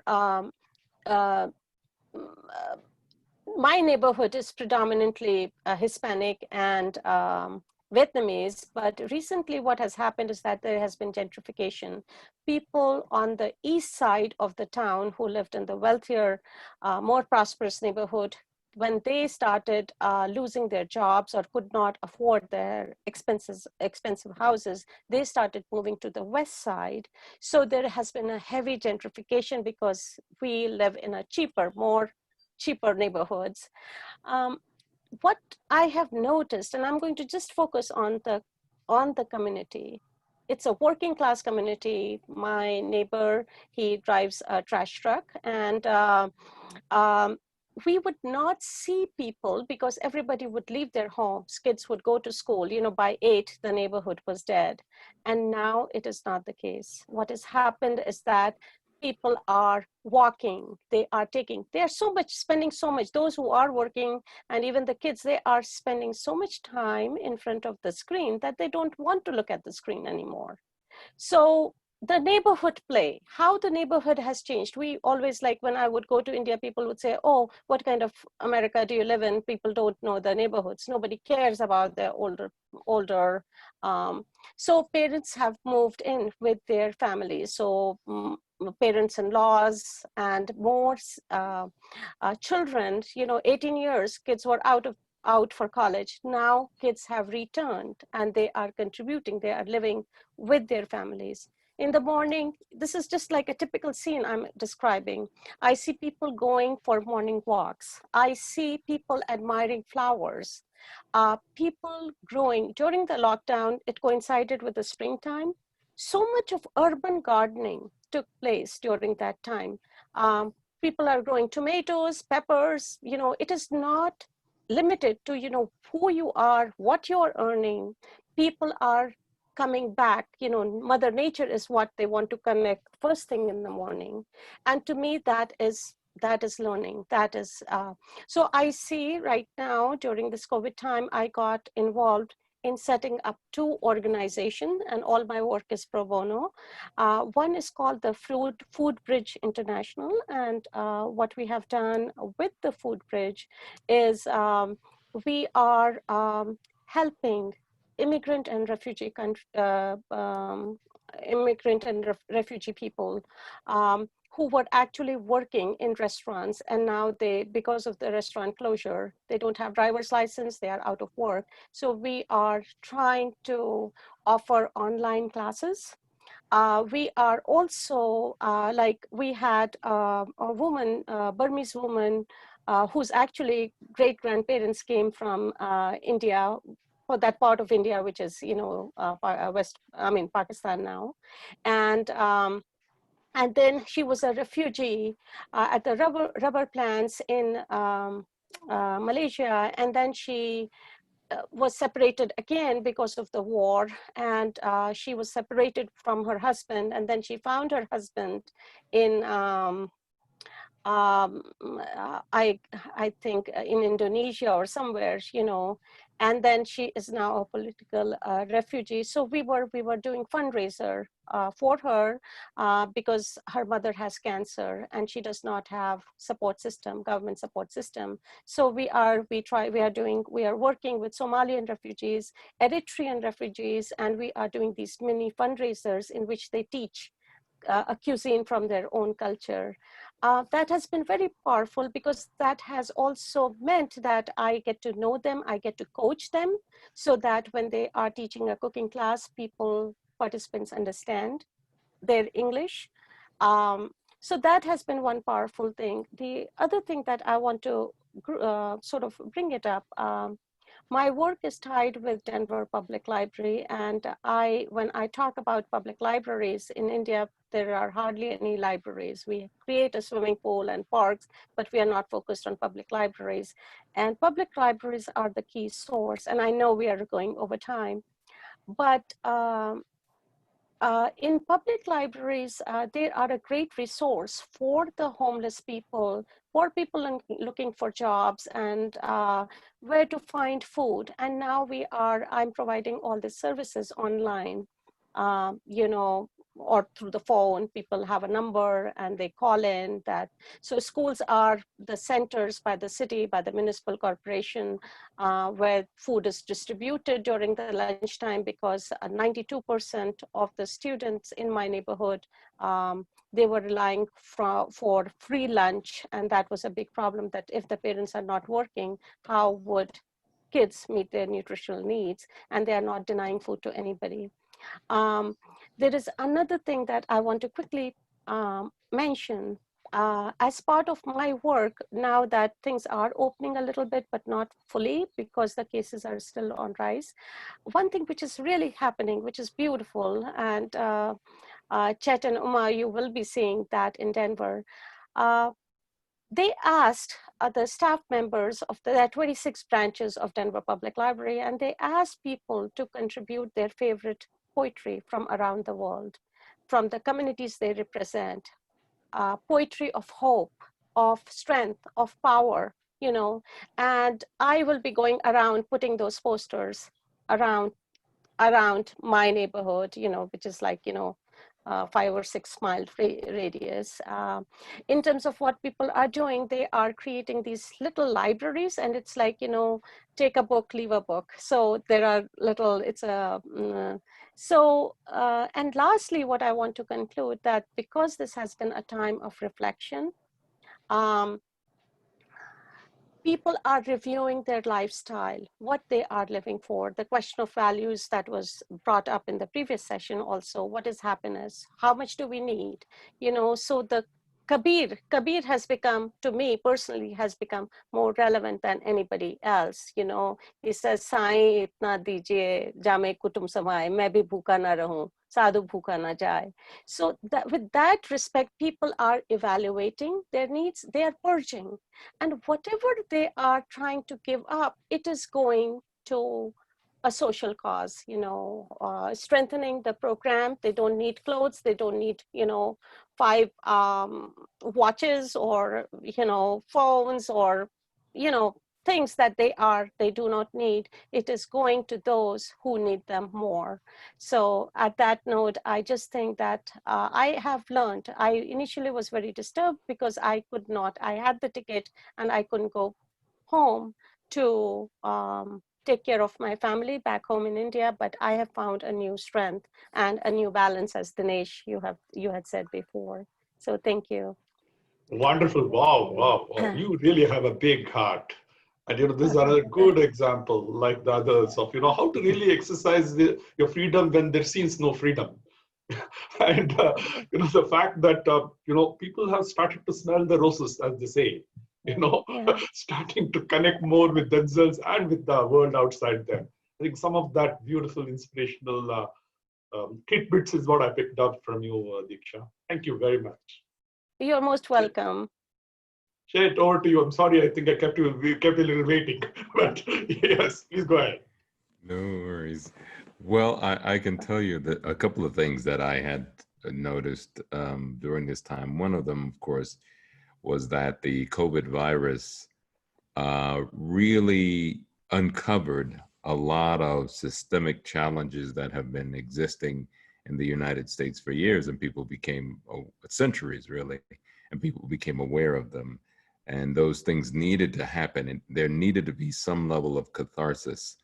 And COVID provided the catharsis for that moment, that nexus moment in order for us to decide who are we going to be when we grow up. We finally get a chance to ask that question, because I think, and this is somewhat of a commentary, but I think that the United States has lived in kind of an adolescent period of time for some time, and now it gets a chance to either grow up or not.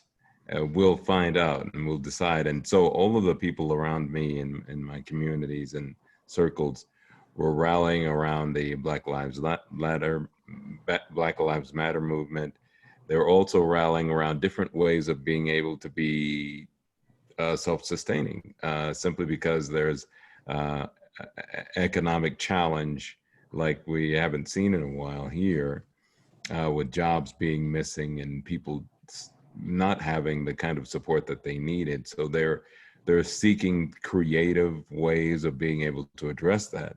And myself and my colleagues, Uma and Diksha, we're actually working on something that actually can make a significant difference, especially as it's scaled. So everybody, there's a lot of energy behind how do we take care of each other? And I don't think that question would have been asked had it not been for COVID. So again, it's, as we were talking about yesterday, is boon or bane. And I say it's actually an opportunity for boon. And one other thing that I noticed too, that COVID had forced a lot of us to get to the point of, has forced a lot of us to get to the point of asking about our own mortality. We usually don't ask about those things unless we get sick or some kind of tragedy or something happens to someone else, and then all of a sudden we're doing our reflection, right? Well, this time around, COVID has basically brought that kind of mortality to our front door, even if we're not sick, or even if that mortality or that event didn't happen to someone we knew, and did happen to me, but it brought all of this whole aspect of mortality about who are we and what have we been doing in our lives and what do we have to show for it. I heard some of my colleagues talk in that manner, because COVID has kind of forced the issue, but it also brought up a lot of discussion about wellness, that the whole aspect of what do we have to do to prepare ourselves and to protect ourselves from this level of virus that we haven't seen before. It's novel creation and such. And so all of a sudden, what we eat, how we meditate, how we take care of each other, all of those things all of a sudden started becoming first and foremost with a lot of the people that I've been talking to over the past few months. And I've heard that from my mom, my siblings, my family, my friends. All of those discussions now are at the fore, when they used to be, something that kind of we talked about from time to time when we'd be out at a fancy cocktail party and we'd share some interesting stories that we have. Now it's front and center, the whole aspect of wellness. How are we taking care of ourselves? What are we doing to make sure that we have our defenses up? And what do we have to do in order to live a better quality of life? So the deeper questions that used to be on the back burner have now emerged to the front of our conversations now because of this particular crisis. And I personally think that that's a great thing, because of the fact that they have been conversations we pushed off for too long. We've allowed other people to suffer because we didn't have to see them. We didn't have to think about it. We didn't have to bother with it. It's just for those people. But now that it's everywhere, it becomes our conversation too. So I think that that's a good thing. It has the potential of building empathy, or it has the potential of making us even more callous. Again, it's that place. We're right on the knife's edge, and we'll be deciding that over the next few months. But I think it's an exciting time because it gives us a chance. And that's all we're looking for, is an opportunity to do something greater. Wow. Thank you. I think you have raised some really deep questions. You know, the way I understood you saying that actually there's some sort of new consciousness emerging, and that's a thread that I also picked up with the other colleagues here. You know that they say death is the ultimate leveler. You know, so in the end, if you start confronting with that bigger question, perhaps we live life much better. I think that's what I sort of got from you. You know, the whole thing of wellness, the fact that really trying all the different aspects of society trying to come together in various creative ways. Some catalysts like you, so many of your friends all coming together, the partnership that is coming up. So thank you very, very much. Thank I know you. we are sort of a little over time, so I just want to check, do we have time for questions? Vivek, Swati? I think we can take some if there are any. Good. So any questions from anybody? For the panelists?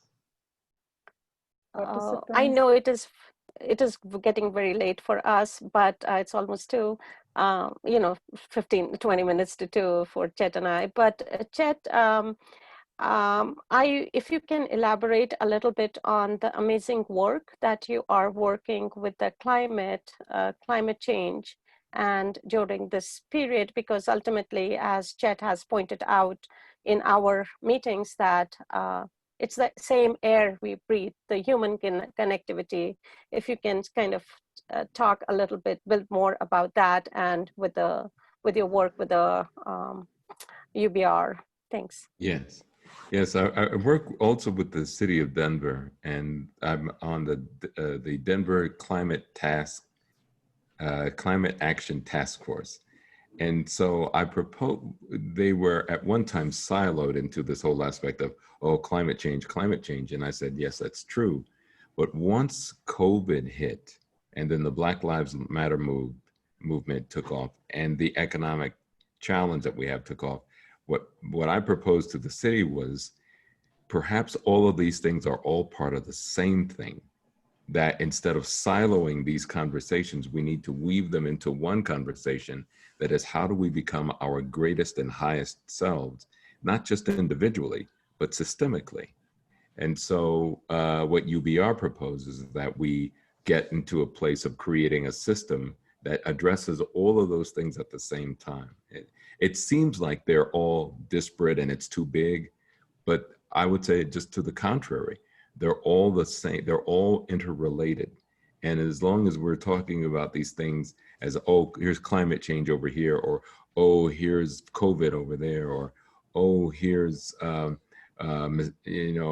gender bias over here, we're never bringing these things together. And so we decided that we'll create an infrastructure that'll do that. And that's part of what UBR is doing and what we'll be doing with CoLead, with Diksha. But we have to have a bigger conversation.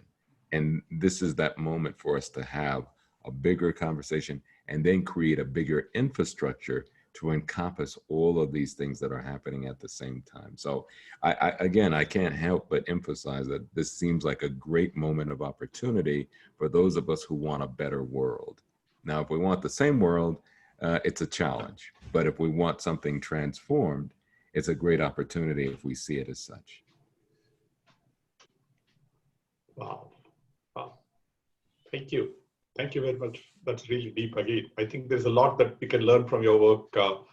The fact that we look at systems, that brings a much more, I would say, sustainable solution rather than taking it as individual pieces. And if you're able to see the connections and the patterns, I think that's what. Thank you, Shane. And that was a great question. Thank you for asking that, Diksha. Yes. Okay, I think now I'm sure it must also be lunchtime for the Indians. So I'll just hand over to Swati for the next proceedings. Thank you, Dinesh. And that was really very interesting conversations that we were having here.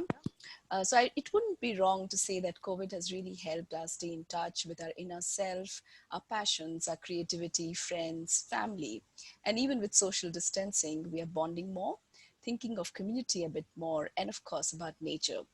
So we are all feeling a bit more free and a bit more in our own spaces. So I think that's a good start to be. With this, I'd like to hand it over to Vivek to close the summit. Thanks, Swati.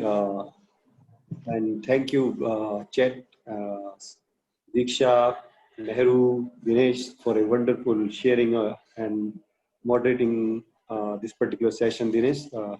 It was wonderful that equal opportunity. I can see that everyone, though we were a little late as per our time schedule, but the equal opportunity is something I love to see here. Good. So a lot of points we have concluded, touched upon in the last 2 days in different spaces, but the bottom line which we can see and the questions which we can see which we can see here that lot due to this COVID, or if we see as a freedom as a concept conceptually. So we see that at an individual level, we have seen it at an individual level, at a society level, at a ecosystem level or the system level. And this is, I think, is a first step where we explore this particular theme.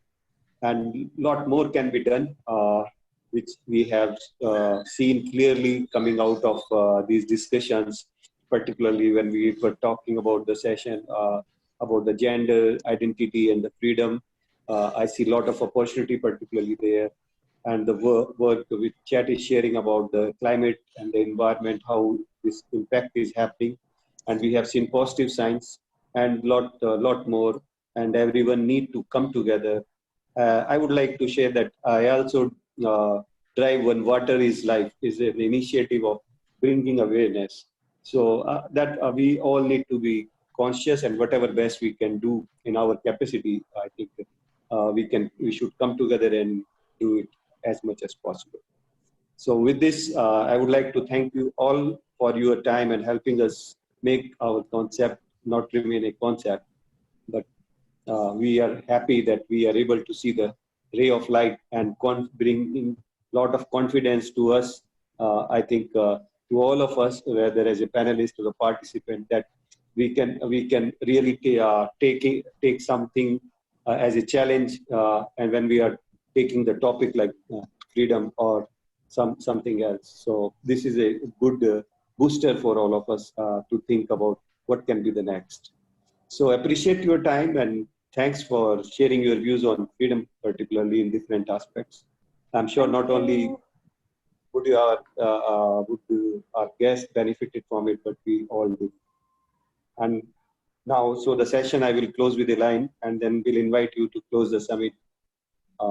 So is that okay? So if any one of you would like to share any last line, any last comment, and with that, we'll hand over to Swati for the closing and the vote of thanks. So if there's time, I can read out a poem. Great. Please go ahead, sir.